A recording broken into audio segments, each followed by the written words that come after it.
अस्सलाम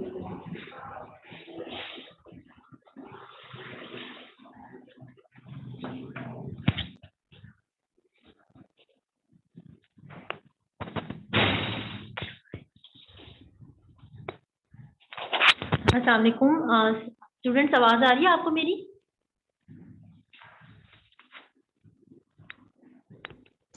yes ma'am. Yes ma'am.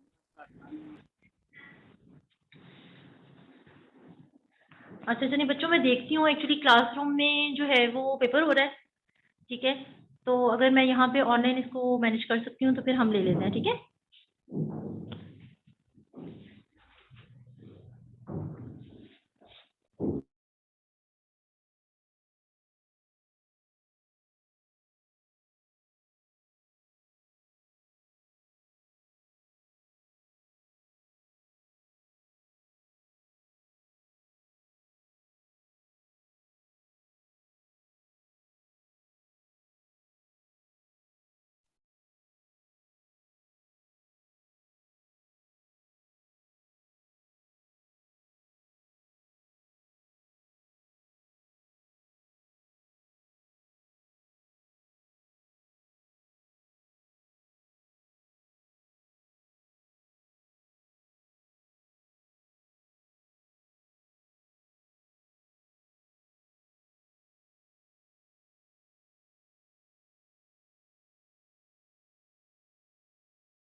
जी बच्चों, पहले ये बताएं पेपर कैसा था?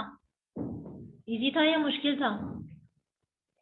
कैसा हुआ आप लोगों का पेपर?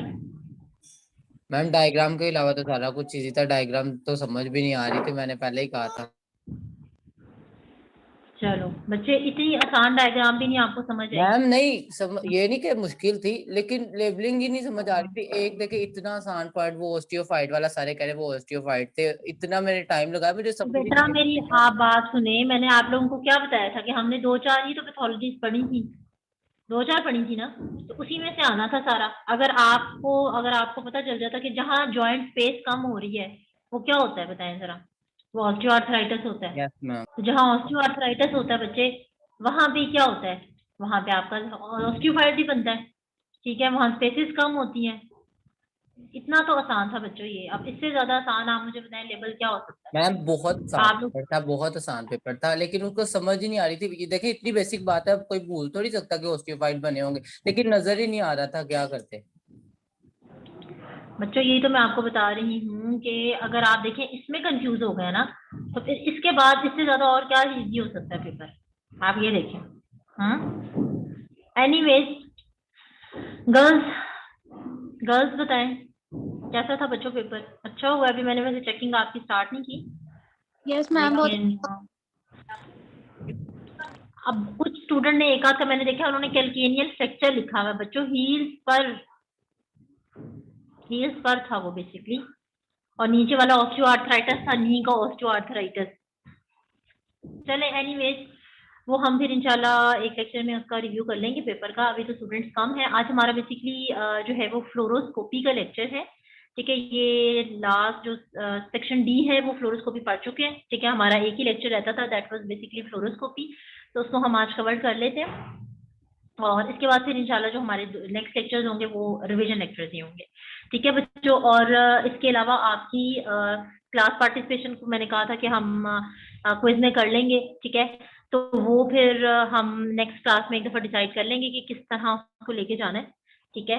और इसके अलावा आपकी एक स्पॉटिंग है, तो मैं आपसे यही कहूँगी कि जो मिड टर्म के बाद वाली क्लास है उसमें फिर हम एक क्लास रख लेंगे जिसमें मैं आपको थोड़ा सा गाइड कर दूंगी प्रैक्टिकल स्पॉटिंग का, बिकॉज स्पॉटिंग भी आपका जो है वो मतलब एज अ प्रैक्टिकल होगा या एज एग्जाम ही कंडक्ट होगा, तो वो फिर उसको हम एक दफ़ा डिस्कस कर लेंगे, क्योंकि मिड टर्म में आप सब बच्चों ने स्लाइसिस की बहुत ज़्यादा जो थी वो टेंशन ली हुई थी। ओके, सो एनीवेज फ्लोरोस्कोपी से हम स्टार्ट करते हैं। What is fluoroscopy?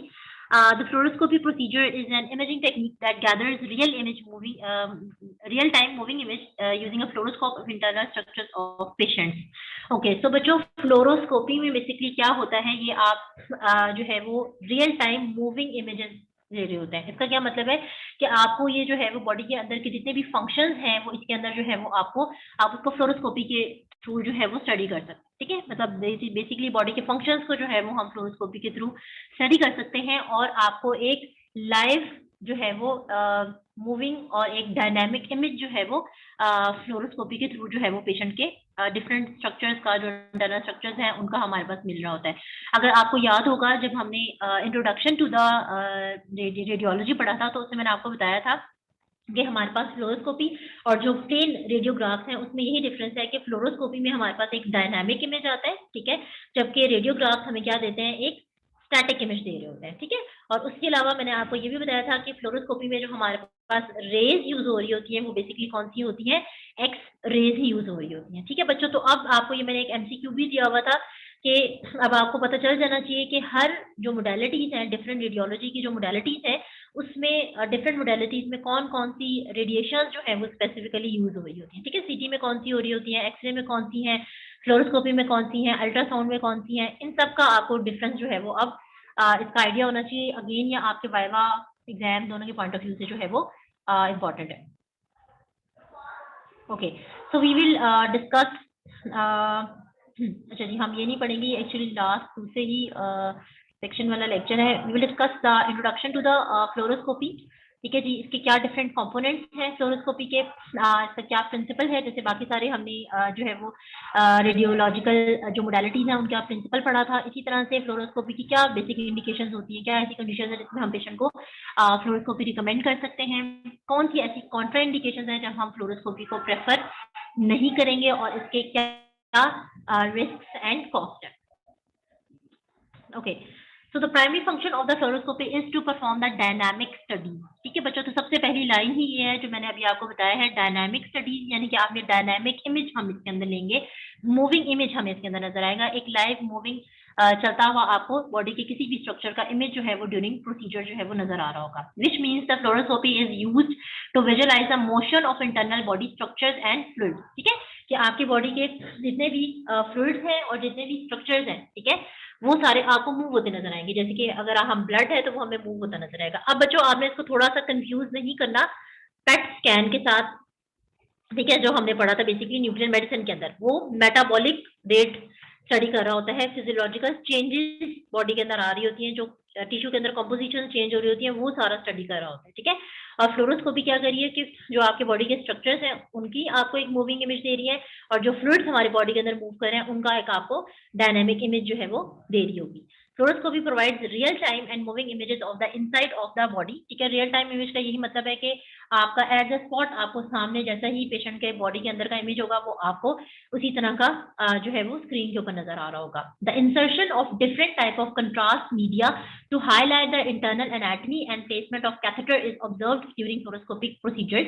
ठीक है बच्चों, तो जिस तरह हमें बाकी सारी मोडालिटीज में पढ़ा था कि हम कंट्रास्ट मीडिया जो है वो जरूर यूज करते हैं, हम डाई जरूर यूज करते हैं। ठीक है, क्यों यूज करते हैं, हम जो भी इंटरनल अगर हमें स्ट्रक्चर्स नहीं प्रॉपर्ली पता चल रहा है, ठीक है, कि क्या है, मजीद उसको विजुअलाइज करने के लिए हम फ्लोरोस्कोपी में भी कोई कंट्रास्ट मीडिया जो है वो यूज कर सकते हैं। ठीक है, और इसके अलावा हमने अगर कोई प्रोसीजर करना है तो अब आप लोग कैथेटर इंटरवेंशनल रेडियोलॉजी में क्या कर चुके हो, पढ़ चुके हो। ठीक है, तो अगर हमें किसी भी बॉडी का, फॉर एग्जाम्पल अगर मैंने जो है वो हार्ट को स्टडी करना है, ठीक है, तो मैं एक जो है वो कैथेटर पास करूंगी with the help of the fluoroscope और फिर हम हार्ट का जो है वो पूरा एक इमेज जो है वो स्टडी कर लेंगे। ठीक है, तो इस तरह से फ्लोरोस्कोपिक प्रोसीजर्स में आप कैथेटर की मदद से पूरा जो इंटरनल एनाटमी है, इंटरनल स्ट्रक्चर्स हैं, जो इंटरनल बॉडी फ्लूइड्स है, उसको जो है वो आप स्टडी कर लेते हो। Once the catheter is in place, the contrast material is injected through the catheter into the vessel angiography और the body cavity of the entrance. ठीक है, तो जहाँ पे कैथेटर पढ़ा जाता है उसके बाद फिर अगर हमने यूज करना हो कंट्रास्ट, फॉर एग्जांपल हमें नहीं डायग्नोज हो रहा हो, तो हम उस एरिया में कंट्रास्ट डाल के या डाइट डाल देते हैं with the help of the catheter और फिर यहाँ जिस बॉडी कैविटी को हम स्टडी कर रहे हैं और फिर उस स्टडी का आपको एक डाई या कंट्रास्ट इमेज जो है वो स्क्रीन के ऊपर नजर आ जाता है। Something is observed that the radiologist would like to preserve for later study. Radiographic image can be save during fluoroscopic procedure which is called as the spot film. अच्छा बच्चों, ये बड़ा इंपॉर्टेंट है कि ये स्पॉट फिल्म क्या होती है, ठीक है। आपके वाइवा के पॉइंट ऑफ व्यू से भी, आपके एमसीक्यू के पॉइंट ऑफ व्यू से स्पॉट फिल्म क्या होती है, ठीक है। तो स्पॉट फिल्म क्या होती है कि जैसे फॉर एग्जाम्पल मैं आपको ये पढ़ा रही हूँ, ठीक है सारा। अब मुझे लगा कि यहाँ पे ना कोई पेशेंट का जो है वो ट्यूमर पड़ा हुआ है, ठीक है। तो मैं फटाफट यहाँ से ऐसे करके इसका एक स्क्रीनशॉट ले लूंगी, ठीक है। तो वो जो बेसिकली हम एक इमेज का स्क्रीनशॉट ले रहे हैं कि यहाँ पे हम इसको बाद में लेटर स्टडी करें कि ये ट्यूमर है या नहीं है, फिर हम इसको मजीद विजुलाइज करके देखेंगे। तो ये बेसिकली क्या होती है, स्पॉट फिल्म होती है, ठीक है। तो आपने याद रखना है कि फ्लोरोस्कोपी में स्पॉट फिल्म जो है वो क्या होती है, ठीक है। जैसे आप स्क्रीनशॉट लेते हो, इसी तरह से हम ड्यूरिंग द फ्लोरोस्कोपिक प्रोसीजर एक जो है वो इमेज सेव कर लेते हैं, और वो जो सेव करते हैं इमेज के बाद में हम उसको स्टडी करेंगे डिटेल के साथ, और डिटेल के साथ उसको हम कहते हैं स्पॉट फिल्म। ओके, नेक्स्ट हमारे पास आ जाता है बच्चों इसके कंपोनेंट्स, ठीक है जी। कंपोनेंट्स अब आपके पास क्या क्या है फ्लोरोस्कोपी के, जैसे हमने बाकी सबके कंपोनेंट्स पढ़े थे, मेजर कंपोनेंट्स वही हम देख लेते हैं। एक मॉनिटर है जिसपे आपको इसका एक लाइव इमेज, डायनामिक हम इमेज नजर आ रहा होता है। एक वीडियो कैमरा है, ऑप्टिकल कपलिंग है जो कि बेसिकली ऑप्टिकल फाइबर्स होते हैं जो कि सारा इमेज क्रिएट करने में हेल्प कर रहे होते हैं। ये इमेज इंटेंसिफायर लगा होता है, एक ग्रिड लगा हुआ है, साथ पेशेंट टेबल है, और अच्छा ये कोलिमेशन है, ठीक है। रेस की कोलिमेशन होगी यहाँ से, नीचे एक्सरे ट्यूब लगी हुई है और उसके नीचे एक्सरे जनरेटर लगा हुआ है, ठीक है। अच्छा, अब इसमें बच्चों जो इम्पोर्टेंट चीज है वो ये है कि जो एक्सरे ट्यूब है, जब आपने, अगर आपको याद होगा कि जब हमने पढ़ा था रेडियोग्राफ, ठीक है, तो उसमें एक्सरे ट्यूब आपकी यहाँ पे ऊपर होती है। इसमें सिर्फ ये है कि एक्सरे ट्यूब आपकी कहाँ चली गई है, नीचे चली गई है, ठीक है। तो बाकी सारे कंपोनेंट्स ऑलमोस्ट सेम ही है, पेशेंट टेबल है, एक्सरे ट्यूब है, जनरेटर है, कपलिंग मीडिया है, आपके पास इमेज इंटेंसिफायर है, वो सारे जो है वो कॉमन ही है। तो ये बच्चों अब बिकॉज फाइनल के पॉइंट ऑफ व्यू से इम्पोर्टेंट है, ठीक है। आपको ये सीक्यू आ सकता है जिसमें पूछा जा सकता है कि what are the different components of the fluoroscope, ठीक है। तो आपको इसके डिफरेंट कंपोनेंट्स के नाम जो है वो आने चाहिए। ओके, नेक्स्ट जो है वो आ जाता है इसका फ्लोरोस्कोपिक प्रिंसिपल। अच्छा, अब आपको याद होगा जब हमने सीटी स्कैन पढ़ा था तो मैंने आपको बताया था कि सीटी स्कैन जो है वो बेसिकली हमारा किसके प्रिंसिपल पे काम कर रहा होता है। कौन सा बच्चा बताएगा सीटी स्कैन का क्या प्रिंसिपल था? सुनीक अहमद, आप बताओ।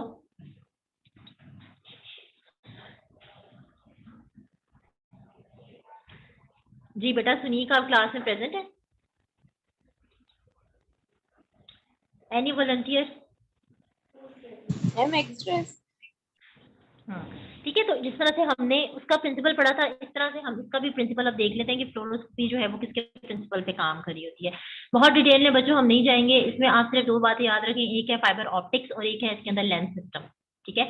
ये दो नाम आपने याद रखना है कि इसमें एक फाइबर ऑप्टिक्स होता है जो कि बेसिकली आपको आपके इमेज को, ये जहाँ पे ये अभी हमने देखा था ये लगा हुआ था, ये था हमारे पास फाइबर ऑप्टिक, ठीक है। ये ऑप्टिक या कपलिंग मीडिया जो था बेसिकली ये आपके इमेज को इंटेंसिफाई करके मॉनिटर के ऊपर शो करने पे हेल्प कर रहा होता है, फाइबर ऑप्टिक, ठीक है। तो एक इसका ये होता है हमारे पास इसकी बेसिक प्रिंसिपल में, और सेकंड है हमारे पास लेंस सिस्टम, ठीक है जी। लेंस सिस्टम उसका नेम ही इंडिकेट कर रहा है कि वो आपको जो कैमरा में बेसिकली लेंस लगा हुआ है और वो जो कि हमें इमेज जो है वो शो करवा रहा है, ठीक है, जो कि इमेज को इंटेंसिफाई करने में हेल्प कर रहा है, that are basically the fibre optics.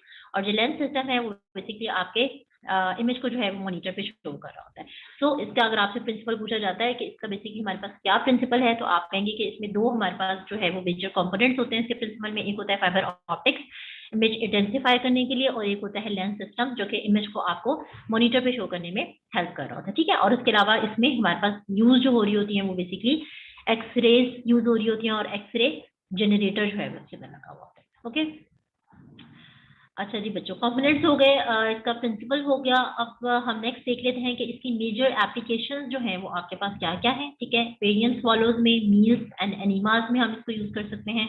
Positioning of things in theatre, अच्छा ये अब आपके उसके लिए इम्पोर्टेंट है, ठीक है, कि हमने जब ऑर्थोपेडिक प्रोसीजर्स जो है वो अगर कोई परफॉर्म करने होते हैं, ठीक है, कोई आपने पेशेंट के अंदर जो है वो नेल डालना है, कोई फ्रैक्चर हो गया कहीं पे नेल हमने इंसर्ट करना है, कोई प्लेट्स चल रही है वहाँ पे, तो अगर हमने देखना है कि उसकी पोजीशन प्रॉपर है या नहीं हो रही है, ठीक है, तो वो हम फ्लोरोस्कोपी की हेल्प से बड़े आसानी से जो है वो देख सकते हैं, ठीक है। और वो प्रोसीजर आपका फिर जो है वो प्रॉपर जगह पे जो है वो प्लेट या नेल जो भी हमने डालना है वो डल जाएगा। इसी तरह से ब्रैकीथेरेपी, रेडियो एक्टिव सोर्सेज, ठीक है, कि आपने अगर कहीं पे भी कोई बॉडी में कोई रेडियो एक्टिव जो है वो मटेरियल इंसर्ट करना है तो उसको भी आप फ्लोरोस्कोपी की हेल्प से जो है वो क्या कर सकते हैं, डाल सकते हैं। ठीक है बच्चों, अगर आपको याद होगा जब मैंने आपको इंट्रोडक्टरी लेक्चर पढ़ाया था तो उसमें हमने एंजियोग्राफी पढ़ा था। ठीक है, तो एंजियोग्राफी में क्या था, एंजियोग्राफी में बेसिकली ये था कि आपने किस तरह से हार्ट का सारे वेसल्स को और उसके सिस्टम को, स्ट्रक्चर को जो है वो हमने स्टडी किया था और एंजियोग्राम ने हमें उसको शो किया था। ठीक है, तो वो जो बेसिकली आपको पास एंजियोग्राम शो कर रहा है, इसी तरह से आप फ्लोरोस्कोपी की हेल्प से भी वो सारा प्रोसीजर जो है वो परफॉर्म कर सकते हो। ठीक है, तो एक इसका हमारे पास ऑर्थोपेडिक्स में मेजर रोल हो गया। सेकंड आपका किसमें है, इसमें कार्डियोलॉजी में है। अब कार्डियोलॉजी में जैसे मैंने भी आपको पीछे बताया, कार्डिक कैथेटराइजेशन। ठीक है, हम कैथेटर से जो है वो कंट्रास्ट डाल सकते हैं और फ्लोरोस्कोपी की हेल्प से पूरा हार्ट जो है वो उसको हम स्टडी कर सकते हैं। Image beating heart and surrounding vessels to diagnose and treat heart diseases. ठीक है, कि आपने देखना है कि हार्ट में कहीं भी कोई वेसल में कोई ब्लॉकेज है, कोई क्लॉट पड़ा हुआ है, या इवन हमने देखना है कि हार्ट का फंक्शन नॉर्मल है या नहीं है। ठीक है, बीटिंग हार्ट भी अगर आप देख रहे हैं तो वो बिल्कुल आसानी से आपके पास फ्लोरोस्कोपी जो है वो एक लाइव रियल टाइम इमेज जो है वो आपको शो कर देगी। नेक्स्ट बच्चों इसमें आ रहा था हमारे पास वास्कुलर। वास्कुलर में digital subtraction angiography to diagnose blockages in the blood vessels, interventional में अनब्लॉक एंड इंसर्ट स्टंट। अच्छा, अब वास्कुलर में जैसे हमने बाकी सारी रेडियोलॉजी में पढ़ा था कि बहुत सारी जो टेक्निक्स थी, ये बहुत सारी मोडेलिटीज थी, वो eight the same time diagnostic and eight the same time वो जो है वो इंटरवेंशनल पर्पसेस के लिए आप यूज कर रहे थे। ठीक है, तो इसी तरह से इसको भी आप जो है वो दोनों के लिए यूज कर सकते हैं। जैसे फॉर एग्जांपल हमने पोजीशनिंग कर रहे थे ऑर्थोपेडिक में किसी प्रोसीजर के लिए, कोई प्लेसमेंट कर रहे थे तो भी हमने फ्लोरोस्कोपी यूज कर ली, कार्डिक कैथेटराइजेशन में हमने फ्लोरोस्कोपी यूज कर ली। ठीक है, और अगर हमने कहीं पे कोई स्टंट डालना है तो भी हमें फ्लोरोस्कोपी जो है वो हेल्प कर सकती है कि हम स्टंट जो है वो अपनी प्रॉपर जगह पे प्लेस कर रहे हैं या नहीं कर रहे हैं। ठीक है, अच्छा, उसके अलावा अगर कहीं कोई ब्लॉकेज है वो हमने देखना है तो वो भी हमें फ्लोरोस्कोपी जो है वो आपके मॉनिटर के ऊपर एक इमेज जो है वो शो कर देगी। ओके, सो ये बच्चों इसका मेजर एप्लीकेशंस है। आप लोग जो ज्यादा याद रखें वो रखें कि ऑर्थोपेडिक्स में क्या रोल है, कार्डियोलॉजी में क्या रोल है और वास्कुलर में क्या रोल है। ठीक है, जब आपसे एप्लीकेशन पूछी जाए तो आप इस तरह से 3 बताएं, ऑर्थोपेडिक्स में, कार्डियोलॉजी में और वास्कुलर में। बच्चों स्पीड ज्यादा तो नहीं है, अगर किसी बच्चों को कुछ नहीं समझ आ रहा तो आप हैंड रेज करके पूछ सकते हैं।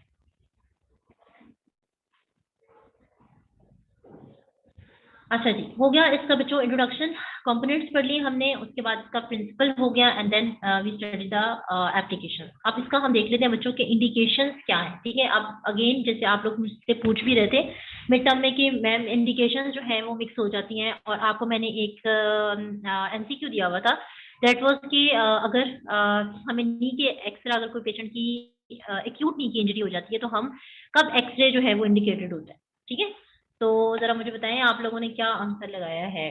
वर्दा लियाकत, कोई बच्चा क्लास में प्रेजेंट नहीं है, लॉगिन किया हुआ आप लोगों ने, सिर्फ हैंड रेज करके बताएं। नहीं मैम, प्रेजेंट है, प्रेजेंट है। अच्छा चलिए बताएं, फिर नदीम आप बताएं।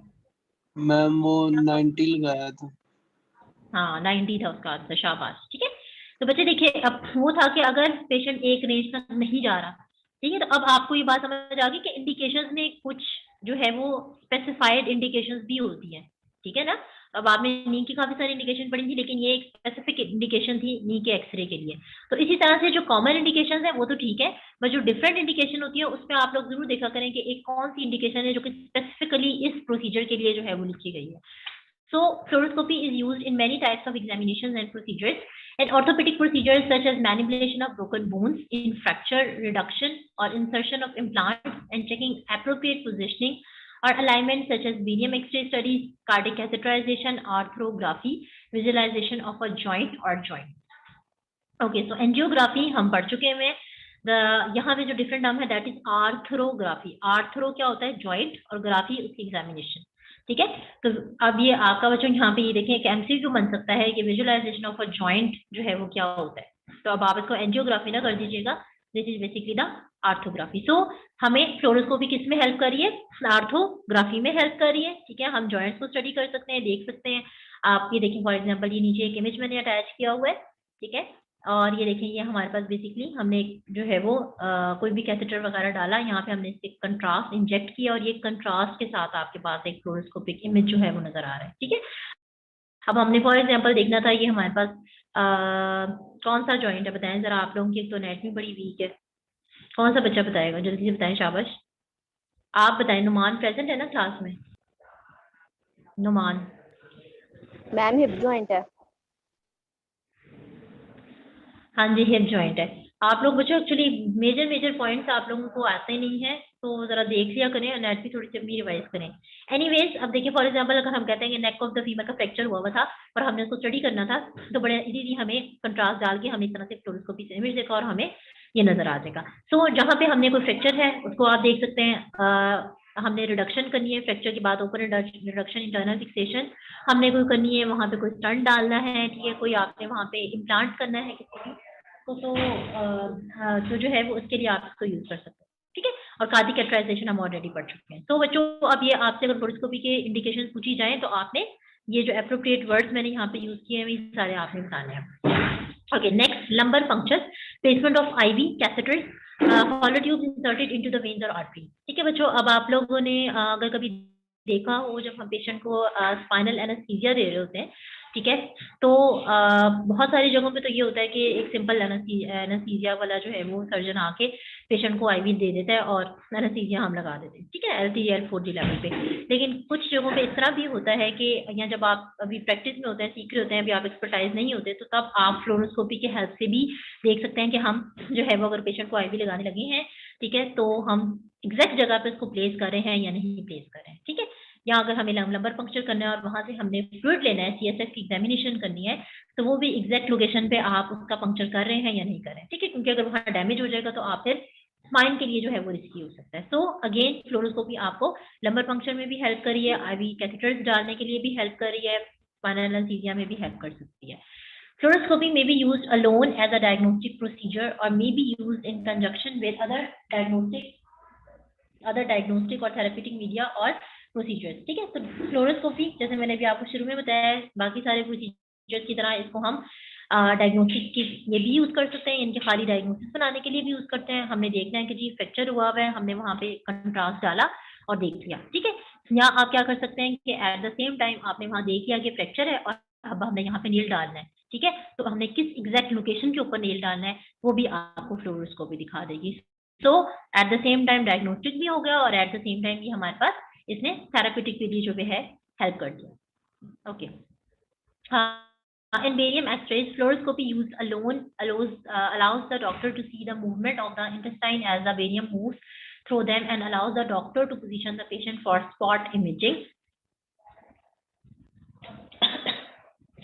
अच्छा जी, अब इसमें अगर आपने फॉर एग्जांपल हमने बेरियम जो है वो यूज किया हुआ है फ्लोरोस्कोपी में एज अ कंट्रास्ट मीडियम, तो उसके लिए आप क्या कर सकते हैं कि आप पूरी जो है वो पेशेंट के इंटेस्टाइन की मूवमेंट जो है वो उसको स्टडी कर सकते हैं, ठीक है। जैसे कि अगर आपको ये नजर आ रहा है, this is basically the large intestine, ठीक है, और हमें लग रहा है कि जी यहाँ पे कोई पॉलिप जो है वो पड़ा हुआ है, लेट्स सपोज मैं कहती हूँ, ठीक है, यहाँ पे ये कोई पॉलिप जो है वो पड़ा हुआ है, तो हम क्या करेंगे ड्यूरिंग फ्लोरोस्कोपी इसकी पूरी अब हमने स्टडी कर ली। अब हम इसका जो है वो जैसे मैंने अभी आपको बताया स्क्रीनशॉट या स्पॉट इमेज ले लेंगे और फिर इसको मजीद जो है वो स्टडी करेंगे, विजुलाइज करके कि यहाँ पे जो है वो ये कौन सा टिश्यू जो है बेसिकली जिसने ब्लॉकेज किया हुआ है।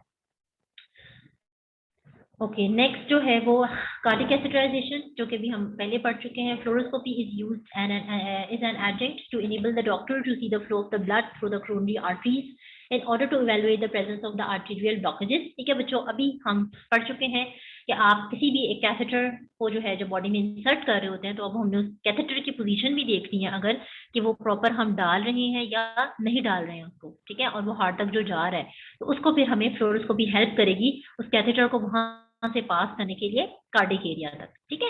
अब फिर हम वहां देख लेंगे कि कोरोनरी आर्टरीज में कहाँ पे कोई ब्लॉकेज है, एथेरोस्क्लेरोसिस है, फैट डिपॉजिट है या जो भी है, और एट द सेम टाइम अगर हमने वहां पे पेशेंट की जो है उसको रिमूव करना होगा, एंजियोप्लास्टी करनी होगी, तो फिर हम वहां पे जो है वो स्टंट भी प्लेस कर सकते हैं। अच्छा, ये left and right coronary arteries है और बेसिकली उन्होंने आपको दिखाया है कि किस तरह से एक हमें फ्लोरोस्कोपी का जो है वो एक इमेज जो है वो नजर आ जाता है, ठीक है। अब आप फॉर एग्जांपल मैं कहती हूँ कि यहाँ पे ये ब्लॉकेज हुआ हुआ है, जो ब्लैक है, हम कहते हैं कि ये जो है वो कोई क्लॉट डिपॉजिट हुआ हुआ है पेशेंट का, या ये कोई जो है वो ब्लॉकेज हुआ हुआ है, ठीक है। तो फिर आप इसका स्पॉट इमेज भी ले सकते हैं और इस तरह इसको जो है वो लाइव इमेज में भी जो है वो स्टडी कर सकते हैं। For intravenous catheter insertion, fluoroscopy assists the doctor in guiding the catheter into the specific location inside the body. ठीक है बच्चों, ये अभी मैंने आपको बताया था कि जब हमने कैथेटर डालना है, क्योंकि हम इंटरवेंशनल रेडियोलॉजी के अंदर भी पढ़ चुके हैं, डिफरेंट मैंने आपको टूल्स बताए थे IR के, और उसमें हमने कैथेटर्स पढ़े थे, वास्कुलर शीट्स पढ़ी थी, कॉइल्स पढ़ी थी, बहुत सारे और भी पढ़े थे। ठीक है, तो उन सारे को भी अगर आपने बॉडी में जब हम इंसर्ट कर रहे होते हैं तो क्या होता है कि आपको अगर एग्जैक्ट लोकेशन पे जब हमने जाना है, फॉर एग्जांपल अब हम यहाँ से फेमरल एरिया से जो है वो इसको इंसर्ट कर रहे हैं। ठीक है, जब मैंने आपको लास्ट पढ़ाई थी तो उसमें भी एंडोस्कोपी वाले लेक्चर में हमने पढ़ा था। ठीक है, कि मैंने आपको बताया था कि ज्यादातर 3 एरियाज हम जो है वो कंसीडर कर रहे होते हैं, फेमरल कर रहे होते हैं, एक्सिलरी कर रहे होते हैं, या ब्रेकियल कर रहे होते हैं। ठीक है, तो अब अगर हमने हार्ट को स्टडी करना है और हम इन 3 एरियाज को प्रेफर कर रहे हैं तो हार्ट से इनका डिस्टेंस बहुत ज्यादा है।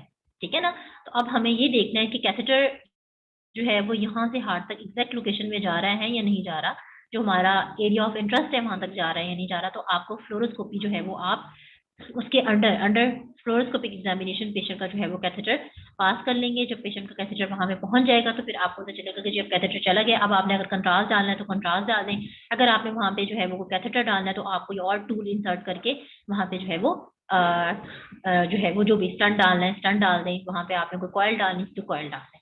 तो इस तरह से कार्डिक कैथेटराइजेशन में भी आपको जो है वो फ्लोरोस्कोपी हेल्प कर रही होती है। ठीक है बच्चों, तो एक कार्डिक कैथेटराइजेशन भी होगी हमारे पास इसकी। ठीक है, एक सिंपल कोई भी कैथेटराइजेशन है, आपकी बॉडी में कहीं पे भी कोई कैथेटर डालना है उसमें फ्लोरोस्कोपी हेल्प कर रही है।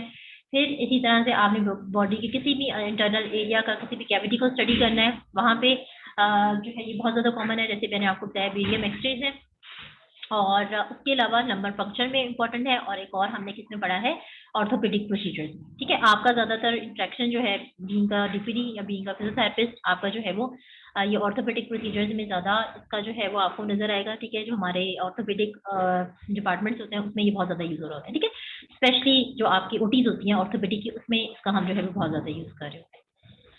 ओके, अब इसका नेक्स्ट जो है वो बच्चों इसमें हमारे पास आ जाता है इसका कॉन्ट्राइंडिकेशन। ओके, सो इसका इंट्रोडक्शन हो गया। ठीक है, इसके मेजर कंपोनेंट्स क्या हैं वो आपने देख लिए, क्या क्या इसकी जो है वो हमारे पास प्रिंसिपल बेसिक है, जैसे मैंने आपको 2 बताए हैं, फाइबर ऑप्टिक्स है एंड लेंस है। क्या इसकी बेसिक इंडिकेशंस हैं आपके पास। ठीक है, और उसके अलावा अब हम देख लेते हैं कि कौन सी ऐसी हमारे पास कंडीशंस हैं जिसमें हम फ्लोरोस्कोपी को जो है वो कॉन्ट्राइंडिकेटेड जो है वो कंसिडर करेंगे। If a patient had many X ray, CT or fluoroscopic procedures, number of X-ray examinations and or treatment over a long period of time may have some associated risk. ठीक है बच्चों, तो अब आपको पता है एक्सरे इटसेल्फ में भी एक्सरेज ही यूज हो रही हैं, CT में भी हमारे पास एक्सरेज ही यूज हो रही होती हैं, और फ्लोरोस्कोपी में भी हमारे पास एक्सरेज ही यूज हो रही हैं। ठीक है, तो अब फॉर एग्जांपल कोई पेशेंट है जिसने जो है वो पास्ट कुछ डेज में हमें लगता है कि एक्सरे भी करा लिए, 1-2 CT भी एग्जामिनेशन वो करवा चुका है, तो फिर हम क्या करते हैं कि हम वहाँ पे फ्लोरोस्कोपी नहीं करेंगे, बिकॉज ये आपका पेपर में भी क्वेश्चन था कि एक्सरेज आपको बताया आयनाइजिंग रेडिएशन हैं, they are harmful to the body. ठीक है, आपके टिश्यूज को जाके डैमेज कर देंगी, आपका जेनेटिक मटीरियल डैमेज हो जाता है, तो इसलिए हम इतनी ज्यादा आयनाइजिंग रेडिएशन बॉडी को नहीं दे सकते हैं। ठीक है, तो अगर पेशेंट ऑलरेडी आयनाइजिंग रेडिएशन से एक्सपोज हो चुका है तो आप फिर क्या करोगे, उसको फ्लोरोस्कोपी हम प्रेफर नहीं कर रहे होते। उसके अलावा फिर हम किसी और जो रेडियोलॉजी की मोडालिटी है या टेक्निक है उसको हम वहाँ पे प्रेफर करेंगे। तो एक तो ये हो गया। Next, in pregnancy fluoroscopic exam should be avoided, radiation exposure during pregnancy may lead to the birth defects. ठीक है बच्चों, तो मैंने आपको जैसे पहले बताया था कि सबसे ज्यादा तो हम अल्ट्रासाउंड प्रेगनेंसी में सेफ होता है, कंटिन्यूसली पेशेंट जो है वो अपनी एग्जामिनेशन इसके थ्रू करा रहा होता है। अगर आप जो है वो प्रेगनेंसी में हम पेशेंट को फ्लोरोस्कोपी दे देंगे तो अगेन आयनाइजिंग रेडिएशन हैं, वो पेशेंट के जो फीटस है उसके लिए कोई भी बर्थ डिफेक्ट जो है वो कॉज कर सकती है। ओके, आपने अगर कभी शायद सुना हो या ना सुना हो, कुछ एरियाज जो कि बैकवर्ड एरियाज हैं हमारे, जहाँ पे इतने ज़्यादा जो है वो एक्सपीरियंस गायनेकोलॉजिस्ट नहीं होती हैं, और जहाँ पे लेडी हेल्थ वर्कर्स वगैरह काम कर रही होती हैं और यही डिलीवरीज कर रही होती हैं, तो वहाँ पे इस तरह हो सकता है कि पेशेंट को जो है वो कोई गलत रेफर हो जाए किसी गवर्नमेंट हॉस्पिटल में, कोई फ्लोरोस्कोपी एग्जामिनेशन जो पड़ी हुई है और वो पेशेंट का अगर कर दें एग्जामिनेशन, ठीक है, और वहाँ पे फिर फीटस इफेक्ट हो जाए तो फिर हमारे पास इस तरह से बर्थ डिफेक्ट्स आ सकते हैं। तो ये प्रेगनेंसी में कॉन्ट्राइंडिकेटेड है। Secondly, Third, patients who are allergic to or sensitive to the medications, contrast media और iodinated contrast should notify their doctor. ठीक है, उसके अलावा बच्चों जैसे मैंने आपको बताया कि यूजली हम फ्लोरोस्कोपी के अंदर साथ कंट्रास्ट मीडिया भी यूज कर सकते हैं, ठीक है, या आपको डाई इंजेक्ट कर सकते हैं. तो अगर हमें ऐसे लगता है कि जो भी हम कंट्रास्ट डाल रहे हैं या मीडिया हम यूज करना चाह रहे हैं वो पेशेंट के लिए हार्मफुल हो सकता है, ठीक है, या पेशेंट उससे एलर्जिक हो सकता है, रिस्की हो सकता है पेशेंट के लिए, तो फिर हम जो है वो इसको प्रेफर नहीं कर रहे होते हैं. पेशेंट विद किडनी फेलियर और other kidney problem should notify their doctor. ठीक है, अगर पेशेंट को कोई किडनी फेलियर है तो भी हम उसको जो है वो ये प्रेफर नहीं कर रहे होते. पेशेंट विद किडनी फेलियर और other problem should notify their doctor. चाहिए डबल हो गया. लो लेवल ऑफ कॉन्शियसनेस, ठीक है, अगर पेशेंट जो है वो कॉन्शियस नहीं है या उसका कॉन्शियसनेस लेवल जो है वो हमें लगता है कि प्रॉपर नहीं है, तब भी हम इसको प्रेफर नहीं करेंगे फ्लोरोस्कोपी एग्जामिनेशन को. सम टाइम पेशेंट साइज, ठीक है, अगर पेशेंट हमें लग रहा है बहुत ज़्यादा ओबीज है, ठीक है, तो भी आपको पता है कि उसके साथ साथ और बहुत सारी कॉम्प्लिकेशंस होंगी और अगर हमें कंट्रास्ट यूज करना पड़ा तो पेशेंट के साथ और कोई रिस्क जो है वो हो सकता है. तो अगेन बहुत ज़्यादा ओबीज पेशेंट में आप इसको प्रेफर नहीं करेंगे. रीसेंट हिप और पेल्विस फ्रैक्चर, ठीक है, अगर हमें लगता है कि पेशेंट का कोई अभी रिसेंटली फ्रैक्चर हुआ है तो भी आप इसको प्रेफर नहीं करेंगे. अगेन वही बात आ जाती है, अगर आप यहाँ पे सोचें कि अभी फ्रैक्चर होता है बच्चों जब, तो डेफिनेटली एक्सरे जरूर होता है, ठीक है. तो देखिए वही जो बात हमने अभी ऊपर यहाँ पढ़ी थी कि अगर पेशेंट एक्सरे करवा चुका है तो फिर हम फ्लोरोस्कोपी को ज़्यादा प्रेफर नहीं करते, बिकॉज पहले ही बॉडी आयनाइजिंग रेडिएशन को जो है वो एक्सपोज हो चुकी होती है, ठीक है. तो इसी तरह से अगर फ्रैक्चर हुआ होगा, डेफिनेटली एक्सरे हुआ होगा, तो ऑलरेडी बॉडी जो है वो आयनाइजिंग रेडिएशन को एक्सपोज हो चुकी है. In case of recent esophageal or gastric surgery, barium should be avoided and gastrografin is more safer alternative. ठीक है जी, अगर पेशेंट की कोई अपर जीआईटी ट्रैक में एसोफेगस की या कोई अपर जीआईटी की सर्जरी जो है वो पेशेंट की हुई है, तो हम जो बेरियम जो कि मोस्ट कॉमनली हम कंट्रास्ट फ्लोरोस्कोपी में यूज कर रहे होते हैं उसको हम नहीं प्रेफर करते. वो कोई पेशेंट के लिए जो है वो रिस्क फैक्टर क्रिएट कर सकता है, उसकी जगह हम गैस्ट्रोग्राफिन जो है वो यूज करते हैं. अगेन बच्चों this is very important regarding your exam कि फ्लोरोस्कोपी में सबसे ज़्यादा आप कौन सा कॉमन डाई यूज करते हैं, और अगर पेशेंट की कोई इसोफेजियल सर्जरी हुई है या गैस्ट्रिक सर्जरी हुई है तो आप बेरियम को प्रेफर करेंगे, और अगर नहीं करेंगे तो फिर किसको प्रेफर करेंगे, ठीक है. तो ये आपने इस तरह से याद रखना है. Okay, application specific design, remote fluoroscopy system and vascular and interventional radiology. अच्छा, अब ये है कि बच्चों जिस तरह से इसकी एप्लीकेशन है उसके अकॉर्डिंगली हमने फ्लोरोस्कोपी मशीन जो है या जो इक्विपमेंट है उसका डिज़ाइन इस तरह से जो है वो उसकी बेस पे हमने इसको दो पार्ट्स में जो है वो डिवाइड किया हुआ है. एक है रिमोट और एक है वास्कुलर और interventional. Remote fluoroscopy system are commonly used for GIT procedures, including barium swallow, barium enema examinations, and utilize a configuration with X-ray tube located above the table and the image intensifier assembly below the table. अच्छा, अब ये आपको जैसे मैंने पहले भी बताया था अभी शुरू में कि इसमें फ्लोरोस्कोपी में आपके पास जो एक्सरे ट्यूब है वो कहाँ पे लगी होगी, पेशेंट टेबल के जो है वो नीचे अटैच होगी होगी, ठीक है, और साथ जो इमेज इंटेंसिफायर है वो उसके टेबल के साथ नीचे अटैच हुआ होता है, ठीक है, जबकि रेडियोग्राफ में ये ऊपर होता है. तो एक तो आप रिमोट फ्लोरोस्कोपी में हम ज़्यादातर प्रेफर कर रहे होते हैं GIT स्टडीज़ को, ठीक है. इसके अलावा the system can be rotated to achieve other necessary projections और to distribute contrast agent within a patient. It can also be configured vertically for seated examination such as the barium swallow. So barium जो है यानी कि आप patient को IV inject करके भी contrast लगा सकते हैं, ठीक है, और आप पेशेंट को उसको स्वॉलो भी करवा सकते हैं, ठीक है. ये तो मैंने आपको पहले ही बताया कि कंट्रास्ट जरूरी नहीं है कि आपने इंजेक्ट ही करना है, IV में लग सकता है, इंजेक्ट कर सकते हैं, पेशेंट उसको इनहेल कर सकता है, उसको स्वॉलो कर सकता है. तो एक जो रिमोट फ्लोरोस्कोपी है उसका हमारे पास क्या फायदा है कि उसको हम क्या कर सकते हैं, रोटेट कर सकते हैं, और अगर हमने पेशेंट का जो कंट्रास्ट डाला हुआ है उसको पेशेंट के डिफरेंट एरियाज में डिस्ट्रीब्यूट करना हो तो उसको हम डिस्ट्रीब्यूट कर सकते हैं, ठीक है. इस तरह से ये आपके पास रिमोट फ्लोरोस्कोपी की जो है वो मशीन होती है, ठीक है. ये पेशेंट टेबल है और ये सारी साथ जो है वो इसकी मशीन अटैच हुई है, ठीक है, और अब आप इसको क्या कर सकते हैं, इसको रोटेट कर सकते हैं, ठीक है. अगर आपने पेशेंट का कंट्रास्ट जो है वो उसको मूव करना है, बिकॉज हमें लाइव एक डायनामिक इमेज जो है वो सामने रियल टाइम इमेज जो है वो नजर आ रहा होगा, ठीक है. तो हम जैसे जैसे पेशेंट को मूव करेंगे साथ साथ उसका कंट्रास्ट मूव करेगा तो हमें पता चल जाएगा कि हमने मजीद पेशेंट की जो है वो क्या पोजीशन बनानी है, ठीक है. और साथ इसमें चूंकि एक्सरे जनरेटर अटैच है आपके पास जो है वो साथ साथ इमेज जो है वो बनता जा रहा है, तो हमें प्रॉपर जो है वो उसकी पेशेंट की इंटरनल स्ट्रक्चर की एग्जामिनेशन जो है वो आती जाएगी. ओके नेक्स्ट जो है वो इसमें क्या है, there are distinct advantages in the use of the remote fluoroscopy rooms, namely related to radiation safety and as exposure to the operator and technical staff to stray radiation is greatly reduced. However, remote fluoroscopy rooms are more expensive than conventional rooms and are often unsuitable for young patients who require close supervision. अच्छा, इसमें एक तो जैसे मैंने आपको बता रही हूँ ये रिमोट है, जिसमें एक तो रिमोट है और एक सिंपल जो जिसको हम कन्वेंशनल फ्लोरोस्कोपी कहते हैं, ठीक है, उसमें हमारे पास ये वाला एडवांटेज नहीं होता, ठीक है, ये जो टिल्टिंग वाला एडवांटेज है ये नहीं होता, जिसमें आप कंट्रास्ट जो है वो उसको पेशेंट के एरिया ऑफ इंटरेस्ट के अकॉर्डिंगली जो है वो एडजस्ट कर सकते हैं, ठीक है. तो ये हमारे पास दोनों है. जो रिमोट है वो थोड़ी सी एक्सपेंसिव है बिकॉज ये जो है वो ज़्यादा एडवांस है, और जो कन्वेंशनल है जो कि हम पुराना यूज़ करते रहे हैं वो जो है वो इतनी ज़्यादा अब यूज़ नहीं होती है, ठीक है. तो रिमोट को हम ज़्यादा जो है वो अब प्रेफर कर रहे होते हैं, बट कन्वेंशनल रूम्स और ज़्यादा जो है वो हम यंग पेशेंट के लिए जो है वो उसको ज़्यादा सूटेबल करते हैं, बिकॉज हमें लगता है कि जब जैसे ये रिमोट जब ये मूव नहीं करेगा का टेबल, तो पेशेंट को आप ज़्यादा अच्छे से जो है वो सुपरवाइज कर सकेंगे, ठीक है. अगर ये मूव करेगा तो आपको जो है वो साथ पेशेंट को इतनी ज़्यादा अच्छी सुपरविजन जो है वो ड्यूरिंग द प्रोसीजर पेशेंट की नहीं हो सकेगी. Okay, the dose to individuals remaining in the room with a difficult patient can be much greater than the dose in a conventional fluoroscopy room owing to the position of the X-ray tube and absence of integrated radiation shielding. अच्छा, अब जैसे कि मैंने अभी आपको बताया conventional जो है वो हम यंग के लिए ज़्यादा जो है वो सुटेबल नहीं होती. इसके अलावा क्या है कि डोज भी जो है वो उसका डिफरेंस है, ठीक है. ये जो आपके पास कन्वेंशनल है उसमें हमारे पास डोज जो है वो ज़्यादा होती है, और जो रिमोट है उसमें हमें डोज जो है वो कम यूज़ करनी पड़ती है. तो बच्चों आपको वैसे इतनी ज़्यादा डिटेल में जाने की जरूरत नहीं है, आप सिर्फ ये भी याद रख सकते हैं कि जो एप्लीकेशन स्पेसिफिक डिज़ाइन या फ्लोरोस्कोपी की कौन सी हमारे पास दो स्पेसिफिक डिज़ाइन जो है वो हम यूज़ कर रहे हैं, ठीक है. एक हम रिमोट फ्लोरोस्कोपी यूज़ कर रहे हैं और एक जो है वो हमारे पास दूसरी होती है, that is basically the C arm fluoroscope, ठीक है, जो कि ज़्यादातर आप इन IR में भी यूज़ कर सकते हैं. Vascular and IR procedures are usually performed in angiographic suits equipped with C-arm fluoroscopes, ठीक है. जैसे मैंने अभी आपको बताया कि IR में भी हम उसको यूज़ करते हैं, और वो C-arm फ्लोरोस्कोप्स होती हैं जो कि इस तरह की होती है, ठीक है.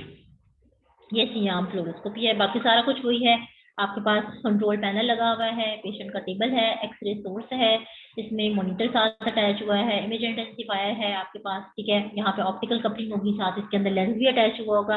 ये इसकी शेप जो है वो स्पेसिफिकली इस तरह की है, ठीक है. इसमें आप उसमें जो रिमोट था उसमें पेशेंट का टेबल टिल्ट कर रहा था, इसमें जो है वो क्या होगा कि ये सी आर्म जो है वो पेशेंट के जो है वो सराउंडिंग में रोटेट कर रहा होगा, और डिफरेंट जो है वो एंगल से पेशेंट का इमेज आपको मॉनिटर के ऊपर शो कर रहा है, ठीक है.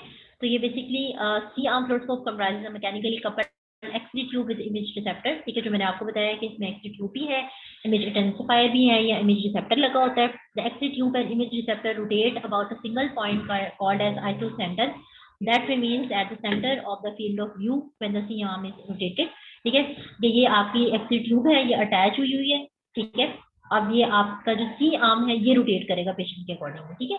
जहाँ जहाँ क्योंकि इमेज आपको नजर आ रहा होगा, जैसे जैसे आपने जहाँ जिस एरिया का लेना होगा, फिर आप सी आर्म को जो है वो मूव करेंगे और उसका इमेज जो है वो आपको नजर आ जाएगा. Vascular and interventional tubes are equipped with more powerful generators with high heat capacity and water और ऑयल कूल्ड एक्सरे ट्यूब. अच्छा, अभी एक्सरे ट्यूब जो है वो फिर इसमें डिपेंड करता है कि आप कौन सी इंटरवेंशनल स्टडी जो है वो करने जा रहे हैं जिसमें आपने फ्लोरोस्कोपी को यूज करना है, ठीक है. उसके अकॉर्डिंगली फिर हम एक्सरे ट्यूब जो है वो क्या करते हैं, उनको चेंज कर सकते हैं. तो इसमें आपको इतनी डिटेल में जाने की जरूरत नहीं है, आप सिर्फ यही याद भी रख लें अगर कि जो हमारे पास दो तरह की फ्लोरोस्कोपी जो है वो ज़्यादातर आप स्पेसिफिकली इसकी एप्लीकेशन हम यूज़ करें. एक है रिमोट फ्लोरोस्कोपी है, ठीक है, और एक कन्वेंशनल फ्लोरोस्कोपी है, और इसके अलावा एक जो है वो हमारे पास ये सी आर्म फ्लोरोस्कोपी की होती है. That's it. ओके. अच्छा, इसका अब ये कार्डियोलॉजी में आई थी, मैंने अलग से डाला हुआ है. International cardiology suite also use C arm fluoroscope for ease of positioning at a variety of angles around the patient, ठीक है. तो आप जो सी आर्म है इसका ज़्यादातर यूज हमारा जो कार्डियोलॉजी है इसमें हम यूज़ करते हैं, क्योंकि हमने पेशेंट की पोजीशन अगर जो है वो मेंटेन रखनी हो, या डिफरेंट पेशेंट की पोजीशन हमने जो है वो मेंटेन करनी हो, या डिफरेंट एंगल से पेशेंट को जो है वो हमने उसका इमेज लेना हो. Cardiology suits can be either single plane or biplane system. Biplane system use two C-arms that can be independently positioned around the patient for simultaneous digital acquisition during a single contrast injection.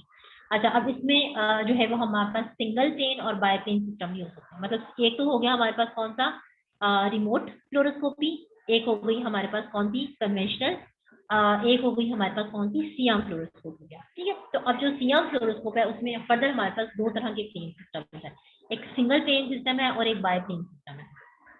जो by plane system है उसमें दो SIAM होंगे basically, यानी कि ये एक SIAM आपको नजर आ रहा है, इसी तरह से एक और सियाम होगा इसका फ्लोरोस्कोपी ट्यूब के अंदर, और जो सिंगल प्लेन है उसमें आपको ये एक सियाम नजर आएगा। तो ये आप सिर्फ इतना भी याद रख लें कि बाय प्लेन और सिंगल प्लेन जो है वो उसमें क्या डिफरेंस है, तो that is enough. Okay, so biplane system use two CMs that can be independently positioned around the patient for simultaneous digital acquisition during a single contrast injection। ठीक है, कि आप सिंपल पेशेंट का एक कंट्रास्ट डालेंगे और दोनों तरफ से CM पेशेंट के ऊपर जो है वो एक्सरेज आएंगी और उसका इमेज जो है वो हमें नजर आ जाएगा। तो ये ज्यादा कन्वीनियंट हो जाएगा जहाँ पे हमारे पास दो CMs होंगे, क्योंकि पेशेंट की पोजीशन हमें बहुत ज्यादा चेंज नहीं करनी पड़ेगी। This is important because iodinated contrast is nephrotoxic, damaging or destructive to the kidneys। ठीक है जी, ये इसलिए हमारे पास जो बायोप्लेन है वो आसान है या वो हम ज्यादा प्रेफर कर रहे हैं, बिकॉज कंट्रास्ट हमने कहा है कि हमें सिंगल इंजेक्शन डालना पड़ेगा, कंट्रास्ट को बहुत ज्यादा पेशेंट की बॉडी के अंदर रोटेट नहीं करना पड़ेगा, क्योंकि जो कंट्रास्ट हम अगर यूज कर रहे होते हैं वो पेशेंट के लिए जो है वो डैमेज भी हो सकता है। ठीक है, पेशेंट के लिए हार्मफुल भी हो सकता है, जैसे कि आयोडीनेटेड अगर हम यूज करते हैं तो वो किडनी को डैमेज कर सकता है।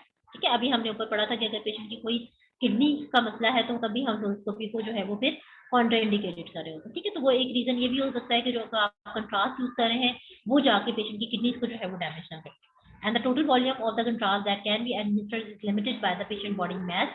ठीक है जी, तो बेसिकली जो सियाम है उसमें क्या है, दो तरह के प्लेन्स हैं, सिंगल प्लेन और by plane.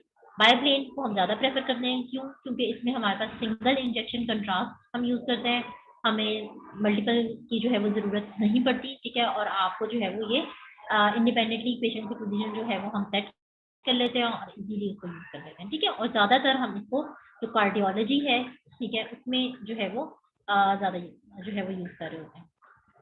This is particularly critical in pediatric catheterization laboratories owing to the low body mass of pediatric patients, which severely limits the amount of contrast that can be administered during an imaging study and the small size of the blood vessels, which may require high iodine concentration for acceptable visualization। अच्छा, अब इसमें जो है वो अगर आप इसको use करते हैं पीड्स के बच्चों में, यानी कि पीडियाट्रिक कैथेटराइजेशन में, अगर कोई बच्चा है पीड्स का और उसको कोई हार्ट का इशू है, ठीक है, और आपने कैथेटर जो है वो प्लेस करना है अंडर द फ्लोरोस्कोपी, तो उसमें क्या होगा कि आप अगर इसको प्रेफर करेंगे, ठीक है, सियाम फ्लोरोस्कोप को, जो कि सिंगल प्लेन है जिसमें हमें ज्यादा कंट्रास्ट डालना पड़ता है, तो क्या होगा, जो बिकॉज पीड्स है यानी कि बच्चे हैं, वेसल्स का साइज छोटा होगा। ठीक है, आयोडीन की कंसंट्रेशन या कोई भी कंट्रास्ट की कंसंट्रेशन अगर हम ज्यादा डाल देंगे कि हमें अच्छे से विजुलाइज हो जाए, तो क्या हो जाएगा, वो जो है वो डैमेज हो सकता है उनके लिए। तो आप से ये क्वेश्चन किया जा सकता है कि जो हमारे पास सी आर्म फ्लोरोस्कोप है, इसका सबसे ज्यादा यूज जो है वो कौन सी उसमें आप ज्यादा यूज कर रहे होते हैं इसको। ठीक है, तो आप कहेंगे कार्डियोलॉजी में ज्यादा यूज कर रहे होते हैं इसको हम,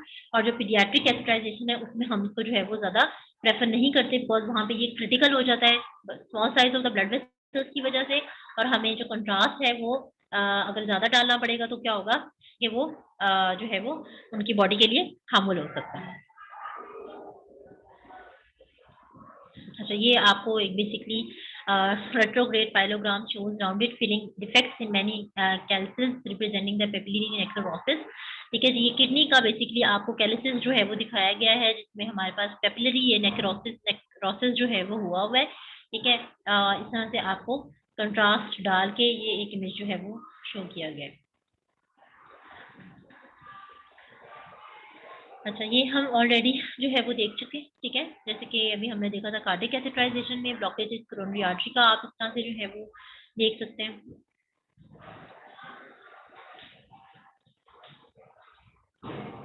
अगेन ये देखिए, आपको अगर हमने कैथेटर प्लेस करना है तो आप कर सकते हैं। ठीक है, इंटेस्टाइन आपको नजर आ रही है, ये आपको जो नजर आ रहा है ये हमने कंट्रास्ट जो है वो तो अपने एरिया ऑफ इंटरेस्ट में जो है वो डाला हुआ है, और आप फिर उसको जो है वो इस तरह से देख सकते हैं। ठीक है, फिर यहाँ से आप इसकी स्पॉट फिल्म भी देख सकते हैं। अच्छा, नेक्स्ट जो है वो इसका आ जाता है benefits versus cost and risk. Fluoroscopic procedures are very useful in the search of several type of disease and their indications. ठीक है, अगर हमने डिसाइड जो है वो डिस्कस किया था कि ये एज अ डायग्नोस्टिक भी आप इसको यूज करते हो। These are more cheap than CT scan and MRI. ठीक है, सीटी एमआरआई आपके पास जरा ज्यादा एक्सपेंसिव मशीन होती हैं, ये इतना एक्सपेंसिव नहीं होता हमारे पास। इसके अलावा fluoroscopic procedures due to continuous live and dynamic imaging study of internal anatomy deliver a significant amount of dose to the patient. अच्छा, इसके अलावा क्या है एक कि इसका हमारे पास जो रिस्क है, बिकॉज हम कंटिन्यूसली बॉडी की इंटरनल स्ट्रक्चर्स जो है उसको एक लाइव मूवी की तरह एक इमेज जो है वो देख रहे हैं किसी भी प्रोसीजर के दरमियान। ठीक है, और इसमें हम यूज एक्स रेज कर रहे हैं। तो जब आप कंटिन्यूसली बॉडी के ऊपर एक्स रेज को जो है वो उसका एक्सपोजर करते रहेंगे तो क्या होगा, डेफिनेटली वो पेशेंट के लिए जो है वो एक सिग्निफिकेंट डोज उसके अंदर चली जाएगी ना एक्स रेज की, तो वो उसके लिए रिस्की हो सकता है। ठीक है, बिकॉज आयनाइजिंग रेडिएशन है। The fluoroscopic procedure record should be kept by the patient and present to the doctor to the next level to avoid any long-term radiation side effect and complications. ठीक है, तो वही बात आ गई है, because जो एक आपने फ्लोरोस्कोपिक प्रोसीजर पेशेंट का किया था, ठीक है, उसमें हमने जब आयनाइजिंग रेडिएशन पेशेंट को दिए तो उसमें ऑलरेडी टाइम जो है वो कंज्यूम हो चुका है। तो अब पेशेंट को चाहिए कि जो अपना वो रिकॉर्ड है उसको संभाल के रखे, ताकि दोबारा जब डॉक्टर के पास जाएं तो वो उसी रिकॉर्ड को भी यूज कर लें और दोबारा से जो एक रेडिएशन का एक्सपोजर है वो पेशेंट के लिए ना हो। ठीक है, इसके अलावा वैसे अब तो ये होता है कि कुछ हॉस्पिटल में आपके पास पेशेंट का डाटा जो है वो हमारे पास ऑनलाइन जो है वो सारा सेव हुआ होता है। तो अगर पेशेंट के पास नहीं भी जो है वो अपना डाटा होता तो हम हॉस्पिटल सिस्टम से जो है वो डाटा वहां से ले लेते हैं। ओके बच्चों, तो this is all about today's lecture. ठीक है, कि आपको पता होना चाहिए फ्लोरोस्कोपी क्या है, इसमें क्या हमारे पास डिफरेंट इसके कंपोनेंट्स हैं। आई थिंक सारे उसके ऑलमोस्ट सेम ही कंपोनेंट्स हैं। ठीक है, जो इसका इक्विपमेंट था उसमें मैंने आपको सिर्फ बताया था कि एक्सटीट्यूड जो है वो उसकी पोजीशनिंग जो है वो चेंज है। ठीक है, प्रिंसिपल में आपने बस वो 2 पॉइंट्स ही याद रखने हैं, fibre optics and lens system. Indications जैसे मैंने अभी आपको पहले बताया कि जो स्पेसिफाइड इंडिकेशंस होती हैं वो आप लोग जो है वो थोड़ी सी देख लिया करें। आपको ज्यादातर कार्डियोलॉजी में इम्पोर्टेंट है, वास्कुलर में इम्पोर्टेंट है, ऑर्थोपेडिक्स में इम्पोर्टेंट है, उसको आप देख लें क्या स्पेसिफिक इसकी कॉन्ट्राइंडिकेशंस हैं। अभी हमने स्टडी की है कुछ कॉन्ट्राइंडिकेशंस के, जहाँ पे हम कंट्रास्ट बहुत ज्यादा नहीं डाल सकते, जहाँ पे पेशेंट ने पहले ही कोई एक्सरेज, सीटी या आयनाइजिंग रेडिएशन को खुद को एक्सपोजर किया होता है, या स्पेसिफिकली जैसे प्रेगनेंसी है, इन सारे केसेस में आपको जो है वो नहीं यूज करेंगे। और then we discuss about the risk and cost. ठीक है बच्चों, तो आप लोग नेक्स्ट लेक्चर से पहले इसको एक दफा स्टडी कर लीजिएगा। ठीक है, कोई भी प्रॉब्लम होगी तो वो फिर हम जो है वो डिस्कस कर लेंगे। अच्छा, इसमें एक और बात ये है कि बिकॉज मैंने आपको बहुत ज्यादा इसमें इमेजेस नहीं ऐड किए हुए, बिकॉज ऑलरेडी आप लोग जो है वो बहुत सारे इमेजेस पढ़ चुके हैं, स्लाइसेस पढ़ चुके हैं। मैंने फ्लोरोस्कोपी में ये 2-4 ही इमेज आपके डाले हुए थे, और इनका पर्पस ये था कि आपको पता चल जाए कि किस तरह से एक कंट्रास्ट के साथ फ्लोरोस्कोपी का आप इमेज जो है वो आपको नजर आ रहा होता है। ठीक है, तो फ्लोरोस्कोपी से रिलेटेड आपको कोई इमेज ऐसा एग्जाम में जो है वो मैं नहीं दूंगी, बट यस जो rest of the theoretic material है उसमें से आपसे जो है वो कोई भी क्वेश्चन हो सकता है। ठीक है, तो आपको इसमें जो है जितना भी थ्योरेटिकल मटेरियल है उस पर आप फोकस करें। इसमें मैंने इमेजेस पे बहुत ज्यादा फोकस नहीं किया, तो इमेजेस को जो है वो आप यहाँ पे जो है वो निग्लेक्ट कर सकते हैं। ठीक है जी बच्चों, अब आप में से किसी बच्चे का भी इसमें कोई क्वेश्चन है तो आप मुझसे पूछें, हैंड रेज करें और पूछ लें।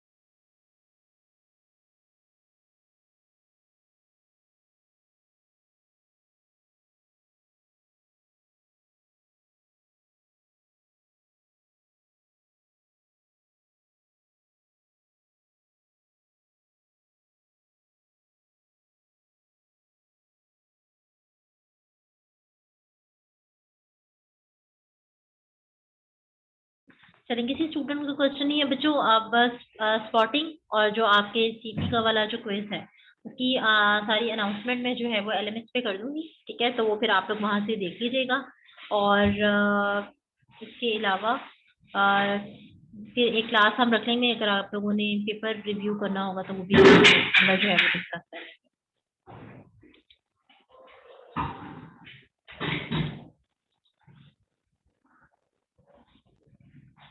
चलें, किसी की कोई बात नहीं है, क्लास एंड कर दूं फिर मैं? बच्चों सो रहे हैं या जाग रहे हैं? मैम जाग रहे हैं।